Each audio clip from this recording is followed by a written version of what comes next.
శ్రీమాత్రే నమ. జయ గురు దత్తాత్రేయ నమ.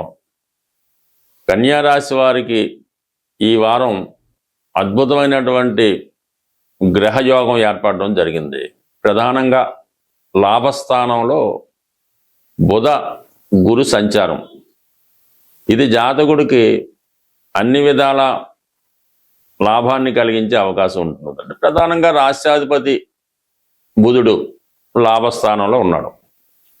లాభస్థానంలో ఉన్నటువంటి గ్రహం జాతకుడు దేని కొరకైతే ప్రయత్నం చేస్తాడో ఆ ఫలితాన్ని ఇవ్వడం జరుగుతూ ఉంటుంది.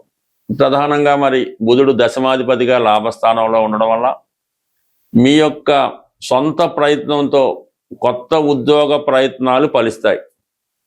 విద్యార్థులు విద్యను ఏదైతే మీరు కొత్తగా మెడికల్ కాలేజీలోనో ఇంజనీరింగ్ కాలేజీలో చేరాలనుకున్న వారికి కంప్లీట్గా మీరు మంచి ర్యాంకుతో మీరు కోరుకున్న దాంట్లో సీటు కూడా లభిస్తూ ఉంటుంది.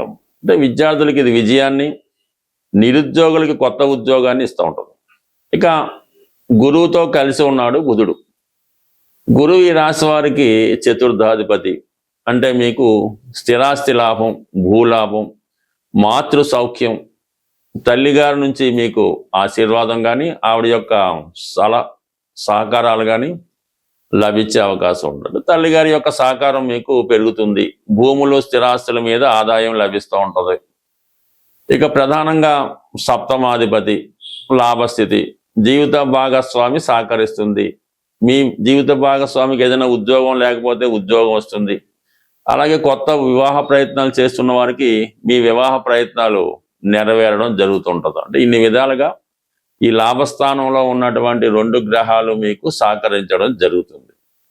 ఇక ప్రధానంగా వివాహ ప్రయత్నాలు మనం చెప్పాం కాబట్టి సప్తంలో ఉన్నటువంటి శని భగవానుడు అంత తొందరగా మీకు వివాహ సంబంధాన్ని కుదిర్చే అవకాశం ఉండదు. అంటే ప్రతిదీ ఆలస్యం అవుతుంటుంది. కొద్దిగా కాంప్రమైజ్ అవ్వవలసి ఉంటుంది అన్నమాట. మీరు ఏదైతే కోరుకుంటున్నారో అటువంటి జీవిత భాగస్వామి రావడం కొద్దిగా కష్టమవుతుంటుంది. కొద్దిగా మీకన్నా తక్కువ స్థాయిలో కానీ ఏదో విషయంలో, అది చదువులోనో విద్యలోనో అందంలోనో తక్కువ స్థాయిగా మీరు కాంప్రమైజ్ అయినప్పుడు మాత్రమే మీకు ఈ సమయంలో మీ యొక్క వివాహ ప్రయత్నాలు నెరవేరడం జరుగుతూ ఉంటుంది. ఇక ప్రధానంగా మనకి రవి దశమస్థాన సంచారం. అది రవి దశమలో దిగ్బళ్ళై ఉండడం వలన వృత్తిలో చాలా కాన్ఫిడెన్స్గా వర్క్ చేస్తారు. వృత్తిలో అభివృద్ధి కనబడుతూ ఉంటుంది. అలాగే వ్యయాధిపతిగా దశమస్థాన సంచారం వల్ల మీరు ఏదైనా ఒక ప్రమోషన్ కోరుకుంటున్నా, ట్రాన్స్ఫర్ కోరుకుంటున్నా, సీటు మారాలనుకున్నా ఈ సమయంలో అది లభించే అవకాశం ఉంటుంది. అలాగే మీకు పై అధికారుల నుంచి మంచి పేరు కూడా రావడం జరుగుతుంది. ఇక భాగ్యంలో కుజగ్రహం. ఇది చాలా వరకు ఈ భాగ్యంలో ఉన్నటువంటి కుజుడు వ్యయస్థానాన్ని వీక్షించడం వల్ల పుణ్యక్షేత్రాలు దర్శించాలనే మీ ఆలోచన నెరవేరుతుంది. ఈ సమయంలో ఏదైనా ఒక భూమి మీద స్థిరాస్తి మీద పెట్టుబడి పెట్టడం జరుగుతూ ఉంటుంది.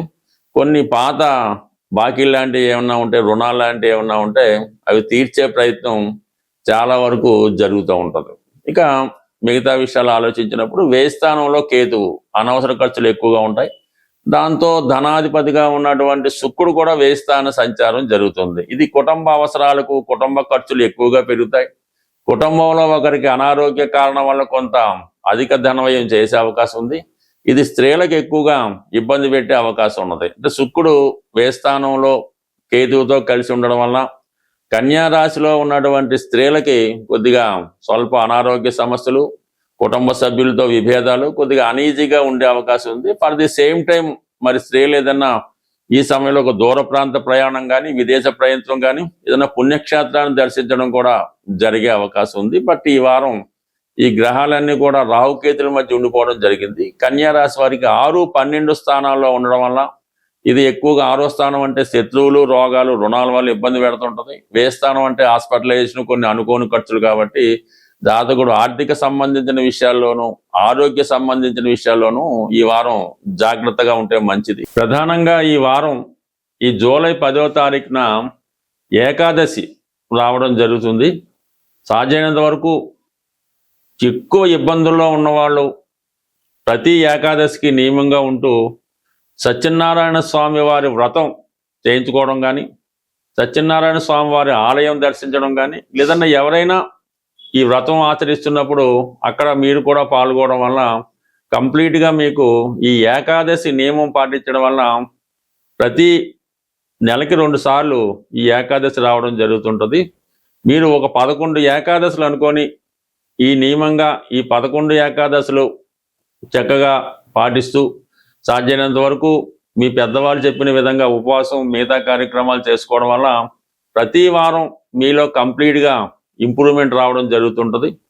అలాగే మరి ఆ ఏకాదశి రోజు విష్ణు సహస్రనామ పారాయణ చేసుకోవడం వల్ల కూడా మీ జీవితంలో మంచి మార్పుకి కారణమవుతుంటుంది. అంటే ఏదైనా ఒక క్రియ, మనం శనివారం దేవాలయానికి వెళ్తున్నాం, మంగళవారం హనుమాన్ దేవాలయానికి వెళ్తున్నాం, అలాగే ఈ ఏకాదశి నాడు ఈ విష్ణుమూర్తి ఆలయాన్ని దర్శించడం వల్ల ఏదైనా ఒక కార్యక్రమం కంటిన్యూగా చేయడం వల్ల దాని ప్రభావం రావడం జరుగుతుంటుంది. అంతే తప్ప ఏదో నెలకోసారో వారానికోసారో ఆ విధంగా వెళ్ళడం వల్ల ఏ ప్రయత్నం జరగదు.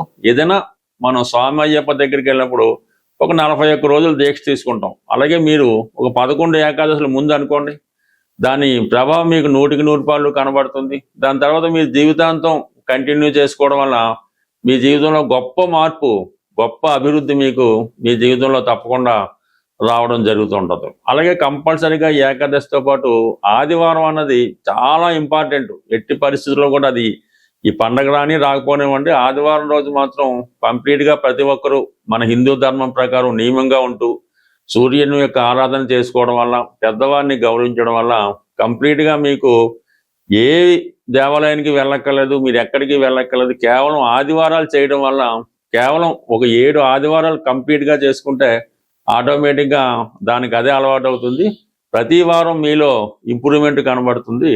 ప్రధానంగా ఈ వారం ఈ జూలై 10వ తారీఖున ఏకాదశి రావడం జరుగుతుంది. సాధ్యమైనంత వరకు ఎక్కువ ఇబ్బందుల్లో ఉన్నవాళ్ళు ప్రతి ఏకాదశికి నియమంగా ఉంటూ సత్యనారాయణ స్వామి వారి వ్రతం చేయించుకోవడం కానీ, సత్యనారాయణ స్వామి వారి ఆలయం దర్శించడం కానీ, లేదన్నా ఎవరైనా ఈ వ్రతం ఆచరిస్తున్నప్పుడు అక్కడ మీరు కూడా పాల్గొనడం వల్ల కంప్లీట్గా మీకు ఈ ఏకాదశి నియమం పాటించడం వల్ల ప్రతి నెలకి 2 సార్లు ఈ ఏకాదశి రావడం జరుగుతుంటుంది. మీరు ఒక 11 ఏకాదశులు అనుకొని ఈ నియమంగా ఈ 11 ఏకాదశులు చక్కగా పాటిస్తూ సాధ్యమైనంత వరకు మీ పెద్దవాళ్ళు చెప్పిన విధంగా ఉపవాసం మిగతా కార్యక్రమాలు చేసుకోవడం వల్ల ప్రతి వారం మీలో కంప్లీట్గా ఇంప్రూవ్మెంట్ రావడం జరుగుతుంటుంది. అలాగే మరి ఆ ఏకాదశి రోజు విష్ణు సహస్రనామ పారాయణ చేసుకోవడం వల్ల కూడా మీ జీవితంలో మంచి మార్పుకి కారణమవుతుంటుంది. అంటే ఏదైనా ఒక క్రియ, మనం శనివారం దేవాలయానికి వెళ్తున్నాం, మంగళవారం హనుమాన్ దేవాలయానికి వెళ్తున్నాం, అలాగే ఈ ఏకాదశి నాడు ఈ విష్ణుమూర్తి ఆలయాన్ని దర్శించడం వల్ల ఏదైనా ఒక కార్యక్రమం కంటిన్యూగా చేయడం వల్ల దాని ప్రభావం రావడం జరుగుతుంటుంది.